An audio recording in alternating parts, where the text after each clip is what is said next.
అమ్మయ్య మొత్తానికి మిర్యాల కూడా వచ్చేసిన. అమ్మ ఎండేంద్రా నాన్న ఇట్లా కొడుతుంది మొత్తం మొత్తం అసలు. ఓ అమ్మ కొద్దిసేపు ఉంటే ఎండ దెబ్బ వచ్చి చచ్చిపెట్టేట్టే ఉన్నా. అమ్మ ఫుల్ ఎండ కొడుతుంది. మా బావగాడికి ఫోన్ చేద్దాం ఎక్కడుండో అడ్లో ఉన్నా తెలియదు. హలో బావ ఎక్కడున్నావు రా, దబ్బున రారా అయ్యా, ఫుల్ ఎండ కొడుతుంది. ఇంటికాడనే ఉన్నారా? ఏడున్నావురా నువ్వు? వస్తున్నా ఒక్క నిమిషం. అబ్బా బాగా గాలి వస్తుందిగా, దబ్బున పోయి తీసుకొద్దాం అన్ని.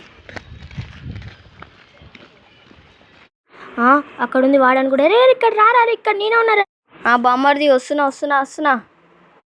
అరే బావా, అరే బామ్మర్ది బా చాలా కలిసినట్రా మనం. రే ఇంకా పార ఇంటికి పోదాం. పా. అరే ఏంద్రా ఎక్కడ్రా ఇల్లు అసలు? పక్కనే. అవునా, బ్యాగ్ ఇరా. తీసుకో. అబ్బా రే ఎండేంద్రా నా ఎట్లుంది. మిర్యాల కూడా అయితే 43 degrees ఉంటుంది అయ్యా. ఇదేనారా మన ఇల్లు? అబ్బా మస్తుంది కారా. ఇదే ముందలనే రాగు, ముందల ఇల్లే. Hello boss.